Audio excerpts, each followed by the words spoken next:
जी हाँ, मैं आज आपको वो सच्ची घटनाएं बताऊंगा जिसमें लोग अंतरिक्ष में गए और वहां उन्हें अजीब नहीं बल्कि बहुत कुछ अजीब दिखा और महसूस हुआ।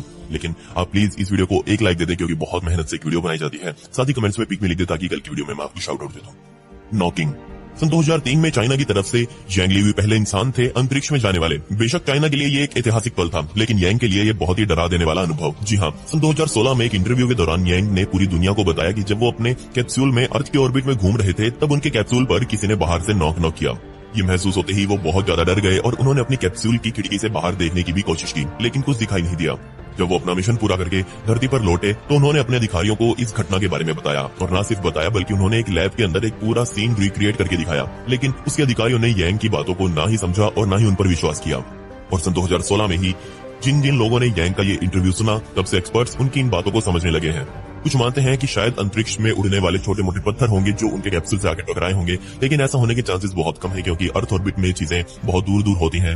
वहीं कुछ वैज्ञानिक मानते हैं कि जब कोई कैप्सूल धरती की ऑर्बिट में घूमता है तो उसका तापमान भी बदलता रहता है, जिससे कैप्सूल में लगी मेटल कभी सिकुड़ जाती है तो कभी खुल जाती है। और जो यांग ने आवाज सुनी वो शायद इसी मेटल के खुलने या फिर सिकुड़ने की थी। बेशक इसी थ्योरी को सबसे ज्यादा सही माना गया, लेकिन अब यहाँ दिक्कत यह है कि अगर ये आवाजें उसी खुलने या फिर सिकुड़ने की थी तो फिर ऐसी ही आवाजें और लोगों को क्यों नहीं सुनाई दी? आज तक सिर्फ यांग को ही क्यों सुनाई दी? क्या कोई था जिसने यांग के स्पेस कैप्सूल पर अपनी दस्तक दी थी? आपको क्या लगता है? Not possible. 5 मई 1981 के दिन रशिया के एक अंतरिक्ष यात्री जिसका नाम व्लादिमीर कोवालेनोव था, वो अपने सल्यूट ऑर्बिटल स्पेस स्टेशन में मौजूद थे और तभी उन्होंने अपने कैप्सूल में मौजूद खिड़की से बाहर की तरफ देखा, और जो उन्होंने देखा वो पूरी तरह से असंभव था। जब वो वापस धरती पर लौटे तो एक कॉन्फ्रेंस के दौरान उन्होंने इस पूरी घटना को एक्सप्लेन किया। वो अपने कैप्सूल से साउथ अफ्रीका के ऊपर से गुजर रहे थे और धीरे धीरे उनका कैप्सूल इंडियन ओशन की तरफ आ रहा था, और वो अभी अपने कैबिन से थोड़ी एक्सरसाइज करके लौटे ही थे। और जैसे ही उन्होंने अपना चेहरा बाहर की तरफ घुमाया, उन्हें एक बहुत ही अजीब सी सैटेलाइट जो बिल्कुल गोल गोल घूम रही थी वो उनके बराबर से गुजरती हुई दिखाई दी। उन्होंने कहा कि वो सैटेलाइट फिजिक्स के किसी भी नियम को नहीं मान रही थी। उसके अंदर क्या क्या चीजें लगी हुई थी जो बहुत तेज रफ्तार से हमारा पीछा कर रही थी। सामने से देखने पर वो एक बहुत बड़े ड्रम जैसी लग रही थी जिसके पीछे बहुत बड़े बड़े चक्र घूम रहे थे। व्लादिमीर इसे देखते ही समझ गई कि ये चाहे जो भी हो पर इसे इंसानों द्वारा तो कभी नहीं बनाया जा सकता। और तभी उस अजीब सी मशीन से सुनहरे रंग की एक बहुत तेज रोशनी निकली और उस चमकदार लाइट ने उस पूरी मशीन को ही कवर कर लिया। ये लाइट तकरीबन 2 सेकंड तक रही और इस रोशनी के बाद उस मशीन की जगह पर सिर्फ सफेद धुएं का बादल ही वहां उड़ता हुआ दिखाई दिया। वो काफी देर तक हमारे साथ चलती रही, लेकिन जैसे ही हम धरती के दिन से रात वाली साइड में घुसे तो वो भी हमारी आंखों से गायब हो गई। इसके बाद उस मशीन को कभी फिर से नहीं देखा गया। अब आप कहेंगे कि व्लादिमीर की बातों पर क्यों विश्वास करें, तो इसका जवाब है कि उनके पास इस मशीन की इतनी बारीक डिटेल्स मौजूद हैं कि वो इस पर एक पूरी किताब तक लिख सकते हैं। और इस दुनिया के बहुत से लोग इस चीज को सबूत बनाकर ये बात बोलते हुए नजर आते हैं कि हम इस दुनिया में अकेले तो बिल्कुल नहीं है। Music of aliens. सन 1969 में अमेरिका के एक astronaut Tom Stafford, gene Karnan और जॉन यंग, ये तीनों अपने अपोलो 10 मिशन में चांद की दूसरी तरफ जाने वाले थे। ये इन तीनों के द्वारा फाइनल टेस्ट होने वाला था और फिर अपोलो 11 अपने अंदर 3 इंसानों को बिठाकर पहली बार चांद तक ले जाने वाला था, और इसमें ही लोगों ने पहली बार चांद पर कदम रखा था। लेकिन जब अपोलो 10 के अंतरिक्ष यात्री चांद के चारों ओर चक्कर लगा रहे थे तब उन्होंने चक्कर लगाते हुए चांद की सतह के कई फोटोग्राफ्स क्लिक करे, लेकिन इसी फोटो सेशन के दौरान उन्हें एक म्यूजिक सुनाई देने लगा। खासतौर पर इस म्यूजिक में एक सीटी बजती हुई सुनाई दे रही थी जो तकरीबन 1 घंटे तक सुनाई दी। ये आवाज इन तीनों एस्ट्रोनॉट्स ने सुनी और डिस्कस किया कि ये आवाज किसकी हो सकती है। कैप्सूल में तीनों बातें करने लगे कि वो तुरंत इसके बारे में नासा को रिपोर्ट करेंगे, लेकिन तब उन्होंने सोचा कि उनकी बातों का कोई विश्वास नहीं करेगा, और कुछ हद तक वो सही भी थे। सबसे पहली दिक्कत तो ये थी कि वो उस आवाज को रिकॉर्ड तक नहीं कर सकते थे, और दूसरी दिक्कत ये थी कि जो उन्होंने सुना वो उसे दुनिया के सामने एक्सप्लेन भी नहीं कर पा रहे थे। जब दुनिया के वैज्ञानिकों ने इसका जवाब मांगा तो उसमें से एक थ्योरी निकलकर सामने ये आई जिसमें कहा गया कि ऐसी आवाजें आमतौर पर तब पैदा होती हैं जब बहुत सारे स्पेसक्राफ्ट्स के बीच रेडियो ट्रांसमिशन किए जाते हैं। लेकिन वो तीनों एस्ट्रोनॉट्स इस बात पर अड़े रहे कि उन्हें रेडियो ट्रांसमिशन से पैदा होने वाली आवाज का अंदाजा है और अच्छे से पता है कि वो कैसी होती है। ये वो आवाज नहीं थी, और चलो मान भी लिया कि ये वो आवाज थी तो किन स्पेसक्राफ्ट्स की थी, क्योंकि वो तो अकेले ही चांद का चक्कर लगा रहे थे। क्या ये कोई एलियंस का म्यूजिक था? आपको क्या लगता है? Snacks of space. सन 1994 में डॉक्टर स्टोरी मस्ग्रेव ने दुनिया को एक इंटरव्यू दिया और इस इंटरव्यू में उन्होंने अपने पूरे एस्ट्रोनॉट के करियर के बारे में बताया। लेकिन इस इंटरव्यू में उन्होंने एक ऐसी घटना को डिस्कस किया जो आज भी पूरी तरह से दहलाती है।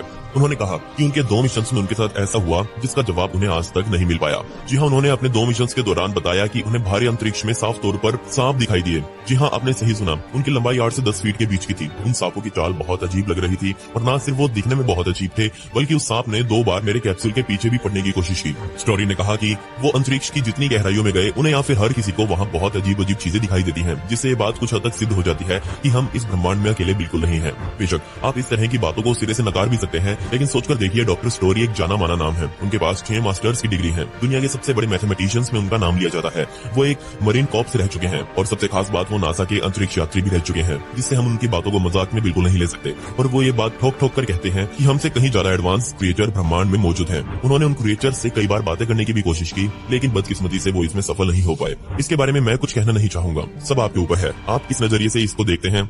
डॉकिंग। सन 1995 में कनाडा के एक प्रसिद्ध अंतरिक्ष यात्री जिनका नाम क्रिस हेडफील्ड था, वो अंतरिक्ष में पहली बार गए और उनका इस मिशन में काम था कि वो अपने पायलट को रशियन MIR स्पेस स्टेशन में डॉक करने से पहले बाहर की पूरी स्थिति का जायजा देंगे। अगर यहाँ उनके काम में छोटी सी भी गलती होती तो एक बहुत बड़ी दुर्घटना यहाँ हो जाती। अगर डॉकिंग बहुत हल्की होती तो ये एक दूसरे से टकरा कर अलग हो जाते, और अगर डॉकिंग बहुत हार्ड होती तो वो एक दूसरे में ही ध्वस्त हो जाते, जिससे अंदर बैठे सभी लोगों का अंत पक्का था। सब कुछ सही चल रहा था, लेकिन तभी इनके स्पेस क्राफ्ट में लगे एक सेंसर ने रीडिंग में ये बताया कि वो MIR स्टेशन से 32 फीट दूर है, जबकि दूसरा सेंसर बता रहा था कि वो 20 फीट दूर है। अब समझ ही नहीं आ रहा कि इन दोनों में से सही कौन बोल रहा है, और अगर उन्होंने अगले 30 सेकंड्स में इस समस्या को नहीं सुलझाया होता तो यकीन मानिए सब कुछ खत्म हो जाता।